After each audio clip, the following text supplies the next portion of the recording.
Welcome to this Baltimore Butterfly session that is focused on seeding change. Before we begin, I want to take a moment to offer a brief land acknowledgement.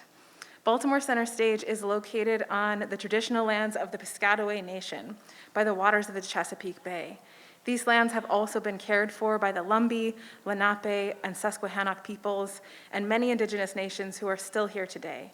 We pay our respects to their elders, past, present, and future.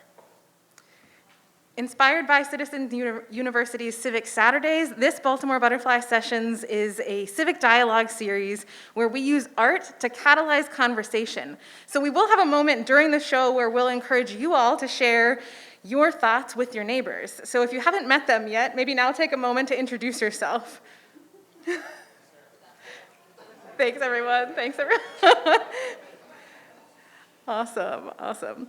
A few quick housekeeping notes. A reminder to please keep your masks on at all times unless you're actively drinking something from the bar, which is open. You may see us cleaning the mics in between performers. Don't be alarmed when that happens. It's just an abundance of caution to prevent the spread of COVID. Now, the theme for tonight is seeding change. At this time of the year, as we gather around harvest tables, we thought we would take an opportunity to reflect on our relationships to the earth here in Baltimore and beyond, and to give thanks for all the seeds that nourish and teach us the way of reciprocity. You'll hear music from Baltimore's own John Tyler and Ray Winder, yes, poetry from internationally recognized local poet Olu Butterfly Woods, readings from pop cultural and historical texts, and a keynote by Jordan Bethea, who's the farm director over at Bliss Meadows. Yes, we are in for quite a treat. But before I turn it over to John and Ray to get us started, let me share a bit about them in case you have not yet had the pleasure of meeting them. John Tyler is a 21-year-old artist, multi-instrumentalist, multi-genre producer, founder of the Love Groove Music Festival, and film scorer for Under Armour, Bloomberg Philanthropies, Visit Baltimore, and Maryland Public Television. He has been featured in upcoming HBO show We Own the City, on Charm TV, Hulu advertisements, and many more. He is also an arts entrepreneur in residence right here at Baltimore Center Stage. Yes, we love John. Ray Winder is a native of Baltimore, is a saxophonist, flautist, and vocalist in multiple genres of music. She studied saxophone at the Baltimore School for the Arts, Tanglewood Institute, and the Peabody Conservatory of Johns Hopkins University. She is also an award-winning musician, and I encourage you to read more about her and John and all of our performers and speakers in the program, which you can access by QR code. And if you don't have the QR code handy, it's back on that screen in the corner with the list of everybody who is with us tonight. And with no further, John and Ray, I'll invite you up to the stage to get us started. Thanks, everyone.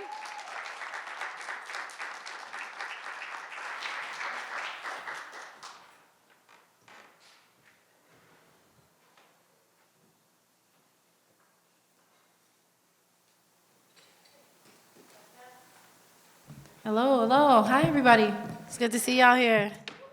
Yeah, we're going to start off with an original tune of mine.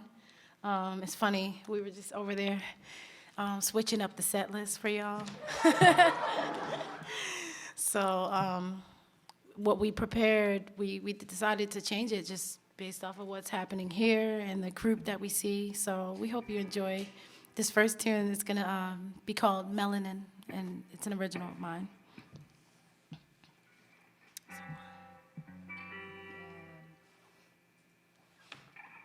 Whenever you're ready.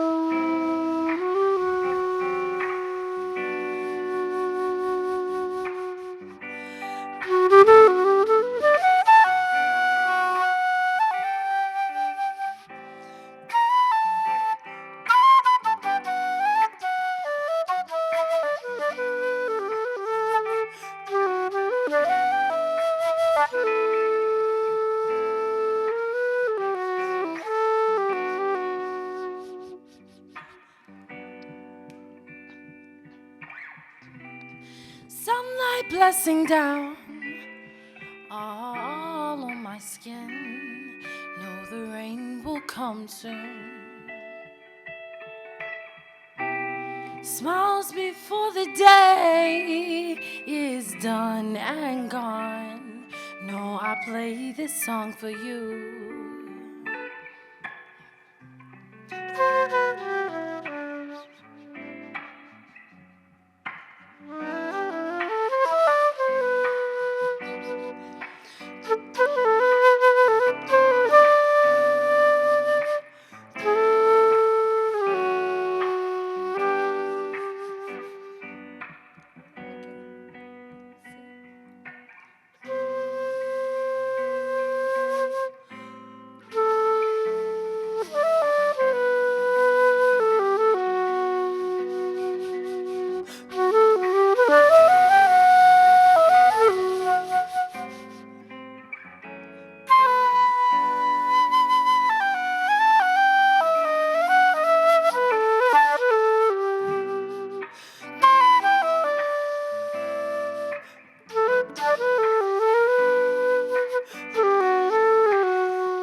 So this one's Mind Your.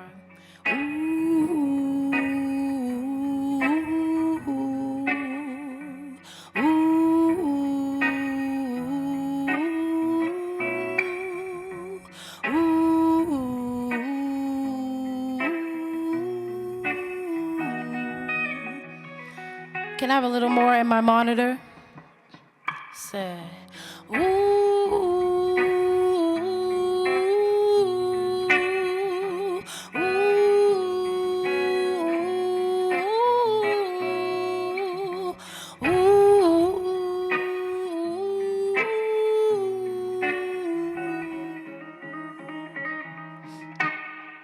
said, mind your dark atmosphere, spreading thin like tears, yeah. And only until the stars decide their dawn is when the cold moon turns into sun, yeah. Mind your dark atmosphere, ooh, yeah. Spreading thin like tears, yeah. And only until the stars decide their dawn is when the cold moon turns into sun.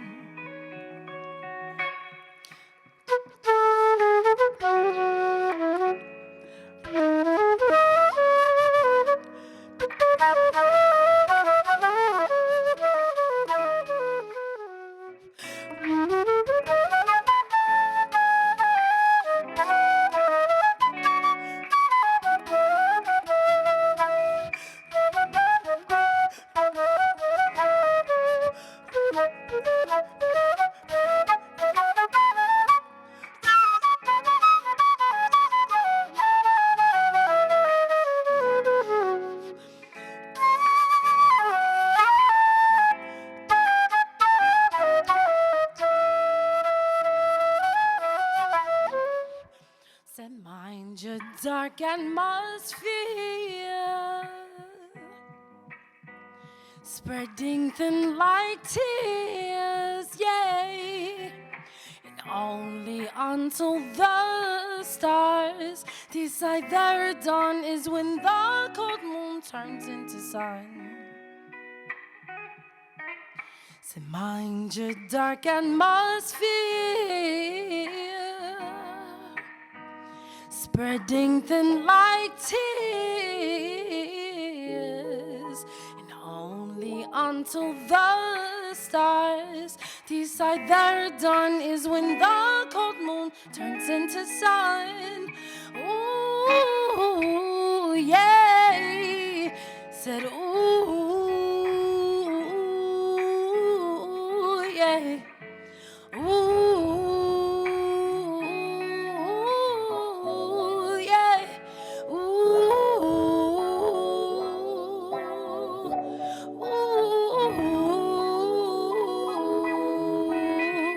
Say mind your dark atmosphere, spreading thin like tears, yay. Only until the stars decide their dawn is when the cold moon turns into sun, yay, yay. Ooh.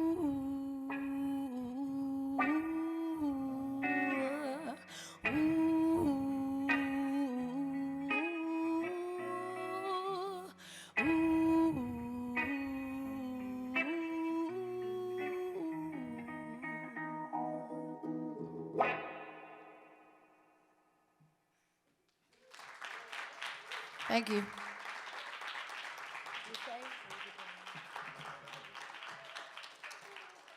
Oh, hello. Thank you for that wonderful start, John and Ray. Now I am delighted to invite Olu up to the stage to continue grounding us in art. Lyrical visionary and flying African, Olu Butterfly Woods is a social entrepreneur, mother of 4, and a distinctive performance poet. She has won many awards and is the author of an acclaimed collection of poetry called The Revenge of the Dandelions, some of which we will hear in a moment. You may have seen her on Dark City Beneath This Beat on Netflix, or some of you may remember her from her performance right here on stage in Marley at BCS. With no further, Olu, can I invite you up to share some of your work?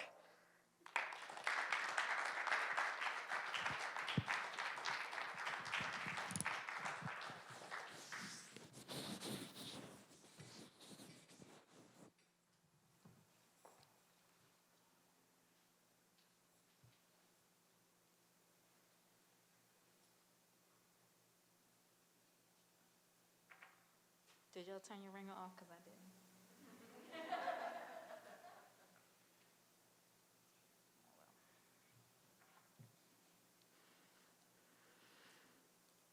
They want to know if you crazy or just amazing. I mean, in what part of the lunar cycle do you write? Is it in a crop circle with a Mexican devil dog pen? These Moringa tea words high off standing ovations from baobab trees, fresh from a round trip to the stars. Hey, they told me to go back to where I came from, and if you're trying to retaliate like a little paperweight, you better know that I rode deep with my ancestors. So don't step to this reckless, because what ensues won't be unexpected. Crushing you with these heavy words is my dream job. I'm the barbecue bomb dip. Welcome to the Chili Sting Sessions. We be making crazy glue lyrics with curvaceous Sharpie episodes. Pompous lunatics will dismiss my verbal tonics, ebonics. Call it what you will, still my bomb ticks. The blacker the banter, the fatter the chatter. My grandma got stamina, spreading data that matters. It's gotta be like that, what Mama Harriet told me. She said they need to see your exterior heart in the infinite show. They need to see you breathe deeply and then walk into a room. Let them see you sweat. Know that you care. They need to see you laughing at linty pockets and wallets with only paper flakes and cars that decline all the time. Because we've been through middle passage years and lynching entertainment. A recession ain't shit. Inflation ain't shit. And if your folk come with their fists balled up, especially around weapons, that's when you come with your palms open, pure and defenseless. This ain't for the weak at heart. So if you can't hang, then don't start. Because abandonment is all that they know. Ridiculous is all that they show. Begging for a way out of chaos on the low. You gotta cross a moat thick to get to the dopeness. And I might just be the only one saying things are getting better. Because I can see the horizon and the 5-foot drug dealer on his way to school. I can see that teenager and that ancient goddess. She's a teenage 5-month pregnant artist.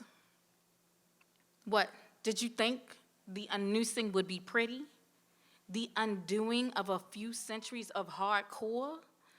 What did you think the 21st century Underground Railroad would look like? Did you know she would be this cute? I mix a little SAT vocab with the latest slang. Bang! Did you really come to battle the butterfly? Don't move. No. Move, or I'll troubleshoot you with a flower pistol. No, a greater than sign. Knock your ass conscious. I just broke into your soul and put something back. My name is Olu Butterfly, a.k.a. Gangsta Rainbow, a.k.a. Sweet Mama String Bean, a.k.a. Princess Yo. Oral reporting for beauty. How y'all feel?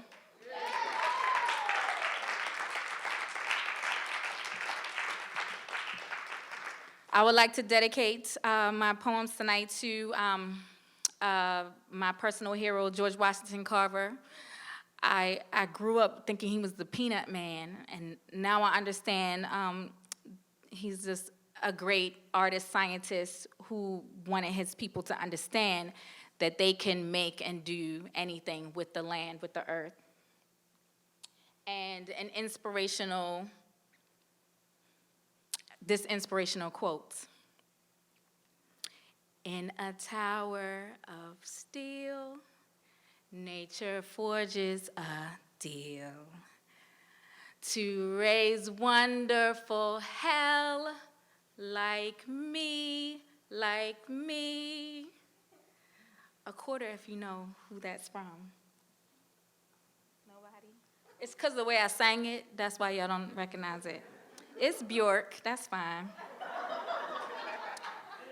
So this next poem is called The Revenge of Dandelions, and it's about growing despite, and it's from a book called The Revenge of Dandelions. And I've got my cheat sheet here. What if nature forgot what it was and became us? Carrots would dye themselves blue if it was in that season. As eagles would develop a fear of heights, peacocks would pimp themselves like exhibitionists to satisfy anyone's pleasure for a small fee. And deer crossing would accidentally leave our bloody guts by the side of the forest. What if tunicate sea squirts and amoebas attended lectures on understanding our limited understanding and debated about whether we were even capable of emotions and higher thought based on our behavior? Cows would drink goat's milk, as roses would give our dead body to each other on special holidays. Trees would chop standing people at their ankles. And we could have roach slumlords, as bacteria got extra strong death boxes to ensure we did not eat their deceased loved ones. Bees would scream, "Last days," every time winter came, as chickens would fatten us up in overcrowded jail cells, collecting newborns and menstruation for breakfast feasts. What if mountains crumbled for lack of discipline, and whales wore harpoons around their neck to commemorate an ultra whale that could swim on land? Dehydrated camels would bum cigarettes off each other, as we would get treats from mutts only if we fetched how and when they ordered as our domesticating masters. And being a fly would be fly. We would be offensively disgusting, swatted at as excrement-loving nuisances. We would fall to the sky onto raindrops that would try and predict our arrival and shield themselves accordingly, and we would be the only endangered species because dandelions would blow our young heads off just because they could. Thank you.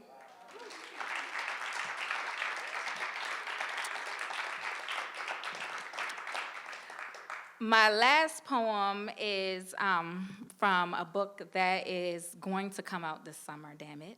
And it's called Jupiter Memoirs. And I'm just here to see old friends and make new friends and plant a seed. And this is called Wilderness Envy, and it was actually based on a painting in the Baltimore Museum of Art. Since we subjugated fire, we've been exchanging valuables for ashes. Thought we could improve our vision with flashlights aimed at the sun. Replaced the disappearing Amazon with rows of hors d'oeuvre toothpicks. We were unprepared for the tsunamis purchased with sedated kindergartners, with the seedless gourmet artificially flavored. The pasteurized, chlorinated, smelling like unoffensive, unscented. We were giving a mile and we took an inch. This here poem will now be called Fake Movie Rain.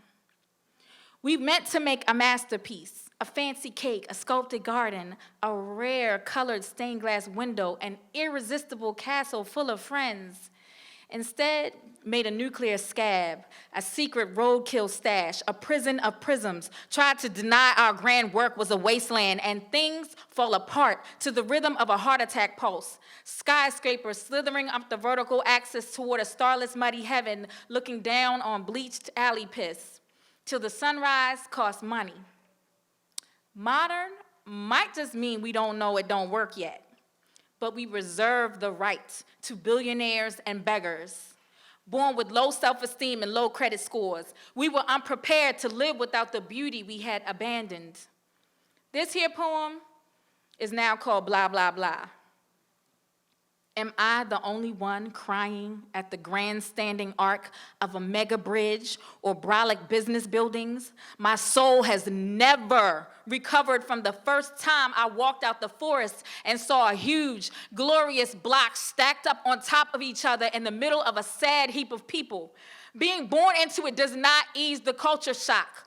Only a preacher drinking on Sunday night knows how I feel. It is terrifying. It is why children's fairy tales are filled with nightmares and horror to prepare them. You want to comfort me.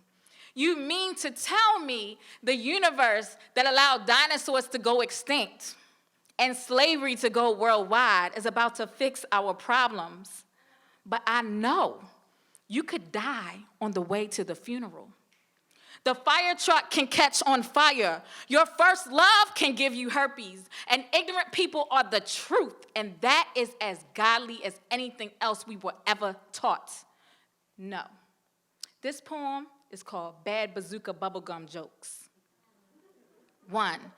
Did you hear the one about a fish too close to the coast on his way to a monsoon house party? 2. The earth was the one guilty of abducting aliens. 3, flowers are only beautiful for marketing purposes. 4, with new fried onion scent, I didn't turn my ringer off and now somebody's calling me. It's one of my students. Can you call back later? Sorry, everybody. I'm so sorry. It's COVID. I blame everything. All right. I don't know what number I'm on. This isn't actually numbered. 4, with new fried onion scented deodorant and barbed wire facials.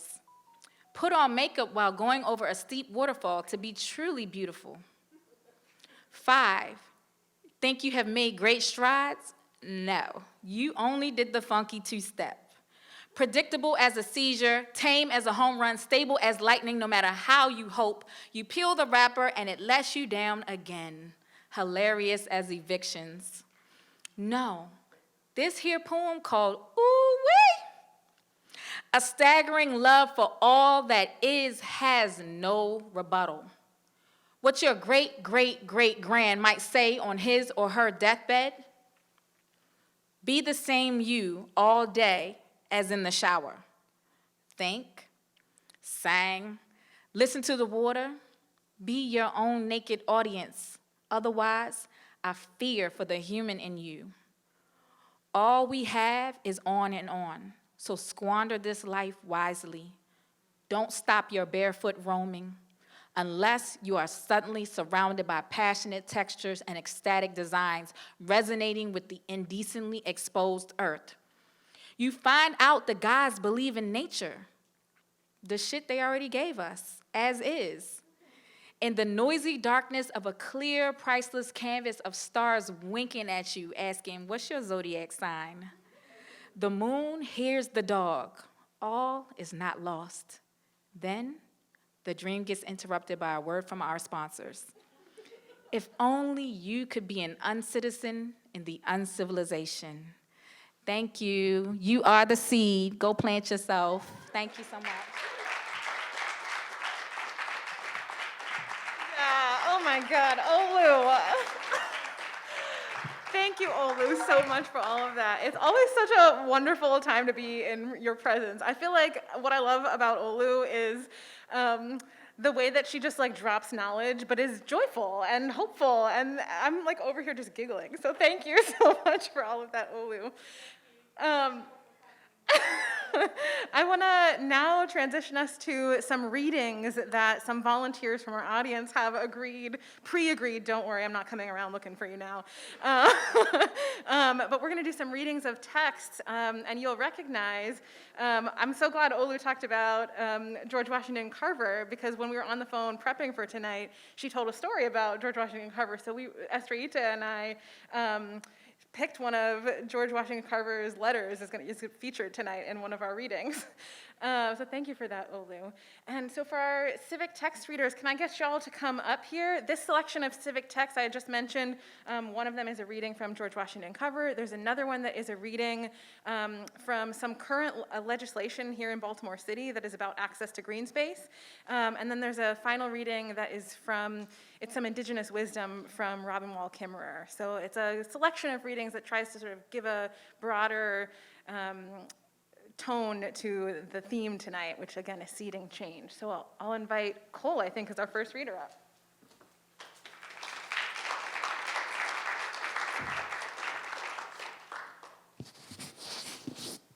Lovely sound, right?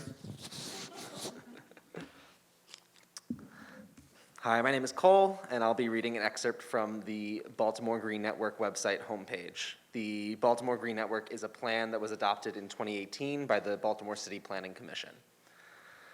The city of Baltimore is rich in green space, an underappreciated resource with the potential to improve life for everyone who lives here. Our city boasts an extensive waterfront, 6,000 acres of parks, 3 major stream corridors, and more than 2.6 million trees. These resources, however, are often perceived as largely disconnected, both from each other and from a majority of our city's residents. The Baltimore Green Network is a plan to connect the city's parks and green spaces with paths and mobility lanes, improve and protect natural habitat, create new parks in underserved areas, and improve the maintenance of vacant lots. Baltimore has over 25,000 vacant lots and 17,000 vacant homes that can be a deterrent to revitalization if poorly maintained. The Baltimore Green Network is working with residents in underserved areas to recreate many of these vacant lots into community assets such as recreation areas, community gardens, urban squares, or parks.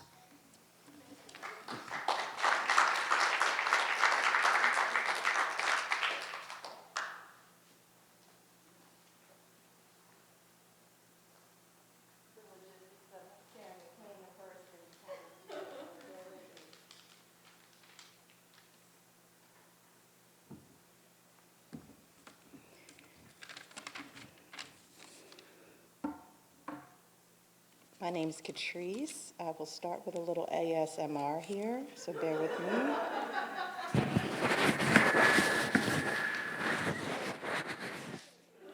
hope that was good for you. It was good for me. I love you, Olu. Hi, my name is Catrice, and I am reading an excerpt from a letter written by George Washington Carver in February 1930 from his book, George Washington Carver in His Own Words. The study of nature is not only entertaining, but instructive, and the only true method that leads up to the development of the creative mind and a clear understanding of the great natural principles which surround every branch of business in which we may engage.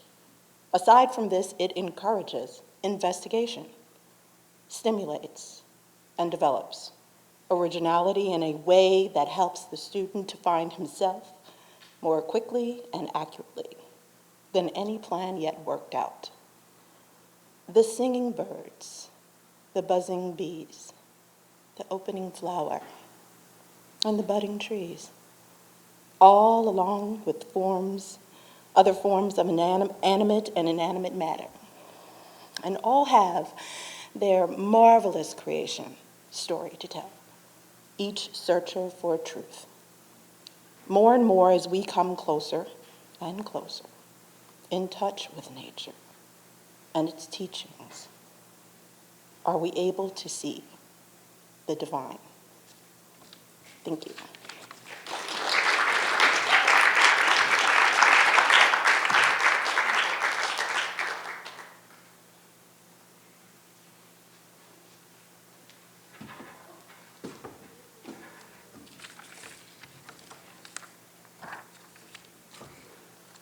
I feel like all the jokes have been made, but the microphone is so cool.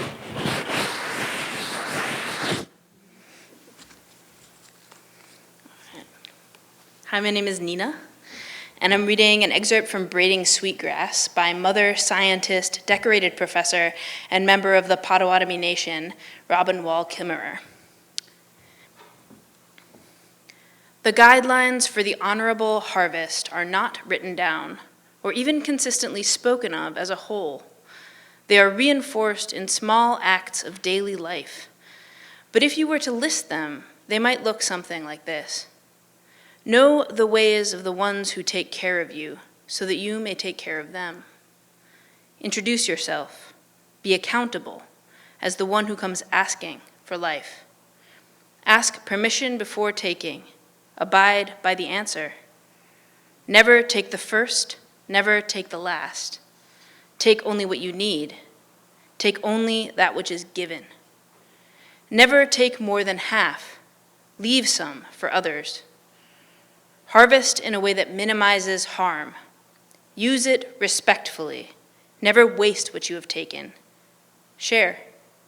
Give thanks for what you have been given. Give a gift in reciprocity for what you have taken.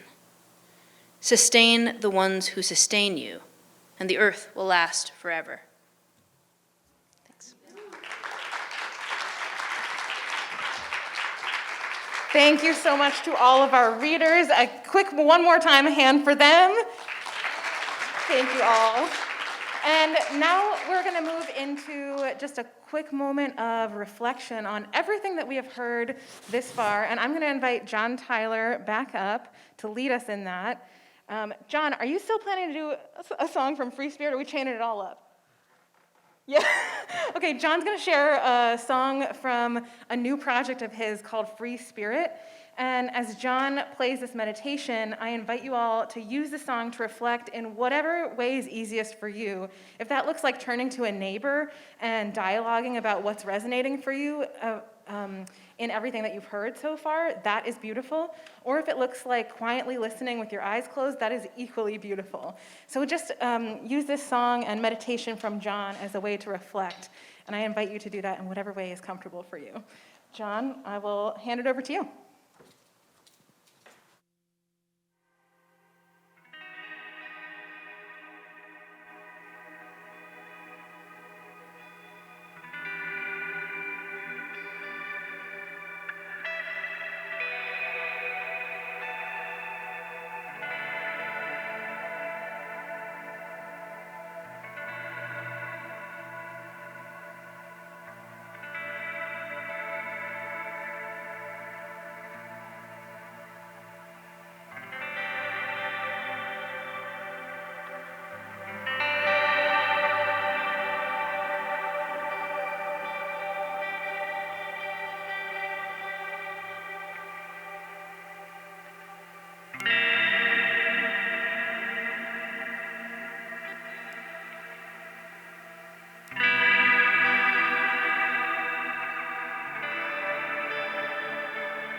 you. Thank you so much, John. Thank you for that. And now, everybody, it is my honor to invite Jordan Bethea from Bliss Meadows and Backyard Base Camp up to the stage for tonight's keynote. And I cannot wait to hear all of the wisdom that he'll share with us this evening. Jordan Bethea is a farmer, a home gardener, and houseplant enthusiast. After spending years of working in the food service industry, he began to volunteer at local urban farms. These experiences taught him the immediate value of how individuals can bolster local food production and reorient access for fresh produce for communities that need them most. Access to beautiful, enriching natural environments for city residents has become very important to him. In time, he hopes that with more time spent on the land, fellow citizens will learn a love of nature and the importance of stewardship of the earth. Jordan, would you join us?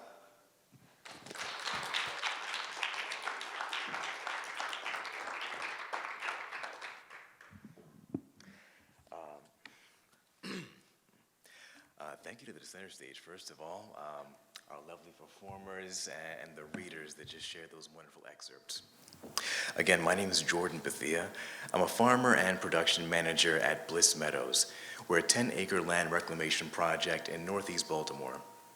In our work, we raise livestock, grow vegetables, cultivate healthy soil, and repatriate our friends and neighbors to the natural world through educational seminars, workshops, as well as volunteer days and uncurated time on the land. I'm part of what's known as the returning generation, those descended from Black and brown people who are historically pushed away from opportunities at land ownership and land stewardship, who now have developed an adoration and new valuation for agrarian lifestyles. And through this resurgence, we're seeing that the national dialogue around this isn't as fast and glamorous as it should be, but I do see more and more of us working to reestablish sovereignty over our spaces for the betterment of our physical and spiritual wellness. In my experiences growing up, I've seen the civility of our communities wane. I've watched inflation and rising food costs rob us of our money, our time after a back-to-back national financial crises.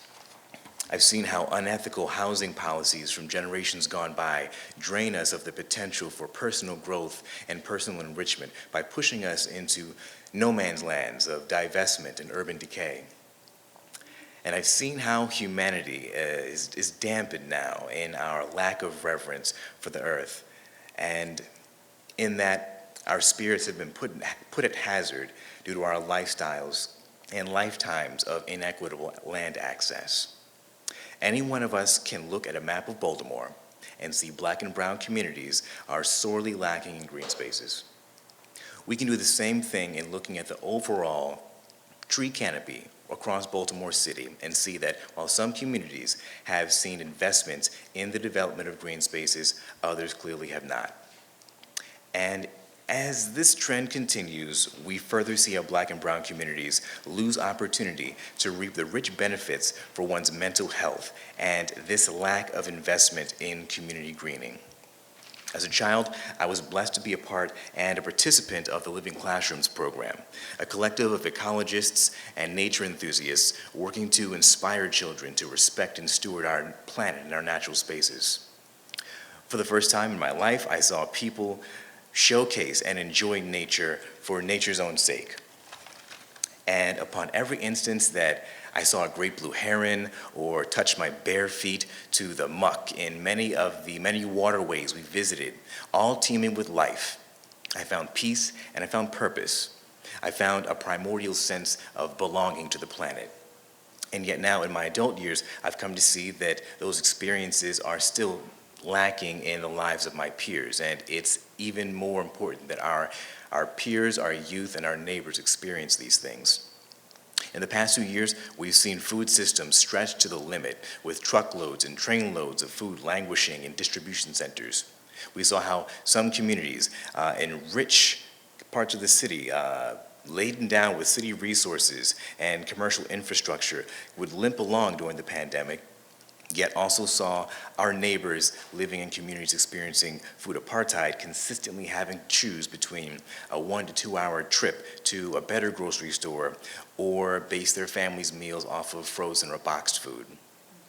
While economically reasonable, the scouting and market research done by many chain restaurants and supermarkets are going to continue to have them doing business in communities that are already food rich and food secure, while those that need fresher options are essentially priced out.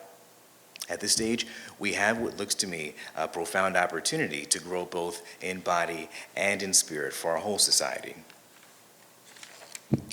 Small farming in urban environments has been around for countless generations, and though its visibility may not be as dazzling as other work, it's consistently shown to be lasting and measurable in its positive impact for the city and those that call it home.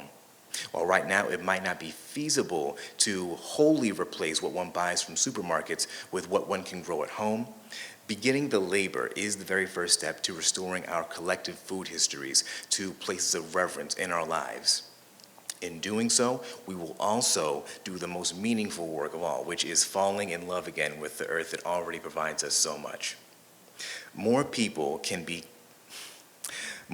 than can be counted go days or weeks without having touched a live plant, and that must change. We can adjust the trajectory of both food insecurity and declining mental health across Baltimore by taking seed to soil and stewarding land, whether you start small with container gardening or on a larger scale by reclaiming an entire city block from years or decades of blight. It's critical that for our own collective good, we give ourselves permission to be outside. We give ourselves permission to cultivate and steward whatever patch of earth that calls us. Our shared futures depend on it, and the work must begin now. Now, I'm going to shift gears from my prepared statements to just talk about that. I'm a first-year farmer. I just wrapped up my first year as of August of this year. And I don't have a long history of farming. I don't have a long history of seeing my family members raise me out on the land. This is something that I chose to do because I thought it was morally right and personally enriching. But like with some industries, you'll see, hey, if you want to have a career in the STEM field, you know what that means. Go to college, get a degree, become an engineer, what have you. But with farming, it's a little different. You can't just go to a trade school and become a farmer.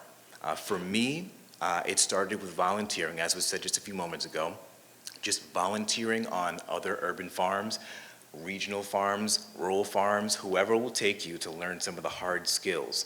Farmers are some of the most talkative people I've come to meet in my entire life. They love sharing the who, what, why, and where they grow their food, and what's important for them. After about a year of volunteering, I found an organization called Future Harvest that hosts a beginner farmer training program, which is a collective of people from the Delmarva region that will bring in people, young, old, whatever, and they will show them the ropes on how to herd cattle, milk cows, select seeds, do market research, and essentially build a farm from the ground up. In doing so, I was in tandem reclaiming a city block from urban blight. In East Baltimore, along Morris Street, there was an urban farm that had been operating for about 30 years. Up until the community members that had been stewarding that land either passed away or became too old and infirm. At one point, the last two people were 89 and 91 years old. The gentleman that I met told me that after 4 heart attacks, he thought it would be a good idea to take a pause and let someone else do the work. And so I stepped in and spent a few months with another local farm, along with a few other nonprofits that pulled their resources and helped me reset this 1/4 acre of land that was, though fenced in, overgrown with weeds, used as dumping space, and neglected for quite some time. I did hit a hiccup in realizing that I couldn't get water access rights due to it being privately owned instead of publicly owned, but that work gave me my first step into working on the land.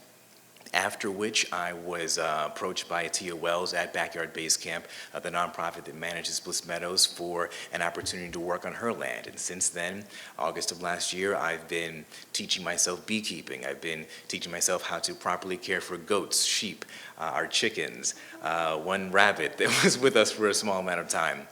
In addition to countless hours of reading about and enacting new policies for how we're going to establish greater soil health, retain nitrogen in our soil, increase biomass, and most importantly, engage with community members that, while totally at a distance, understand and respect the need to be on the land, haven't had that experience themselves. And that's where I see my work and our collective work as being. Not just growing food, not just taking lovely photos while we're out in the land, but sharing the love of it with people that otherwise would not have had that kind of access, with people that are at times afraid to go to the woods through generational trauma or just the overall fear of not being wanted there. The earth is our birthright as a whole. Some people have felt that since the day they were born. Other people have had it beaten into their heads that you don't belong outside. You don't belong out on the open plain, out in the woods and the lakes and the rivers. And it's important for us to be full, enriched, and satisfied human beings to have a deep connection to the earth. Despite the fact we live in a major city, we do, as was said before by one of our readers, we do have ample space. It is our responsibility to go to them. And where they don't exist, it is our responsibility to create them and steward them appropriately. Thank you.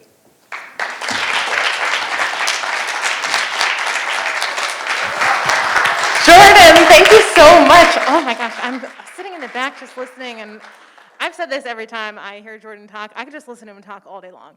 But Jordan, I was sort of reflecting on one of the first things that you said was that you're part of what you call the returning generation. I think I'm just going to sit with that for a while. So thank you for sharing that this evening.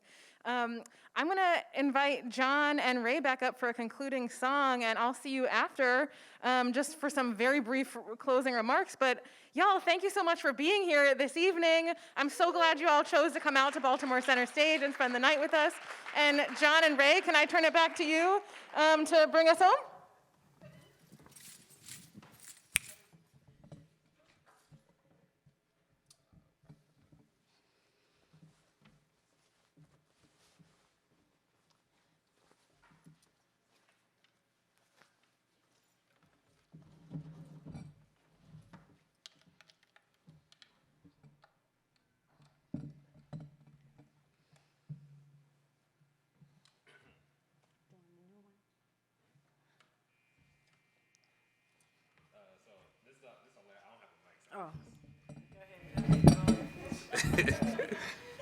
Yeah, so this is our last song.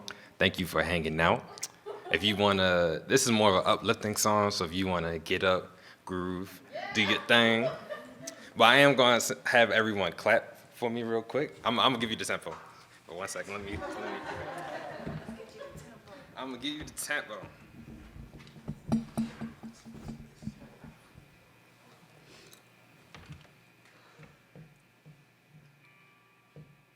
right, so you're gonna go like this.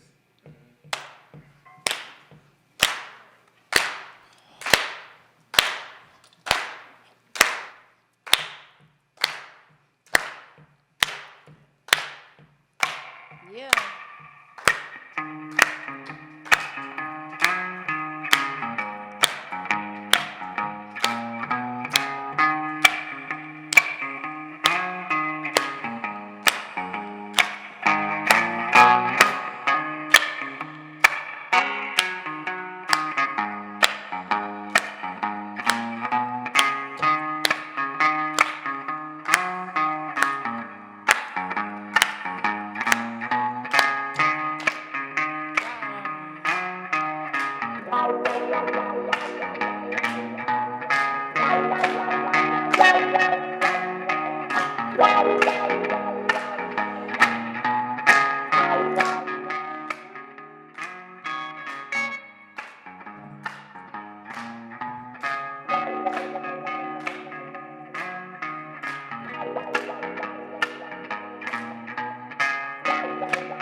Thank you all so much. One more time for John and Ray, everybody.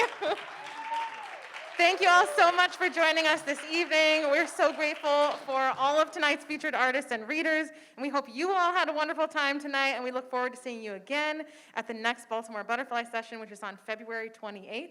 The topic for that night will be Healing City, and it will be the kickoff to the 2022 Healing City Baltimore Summit.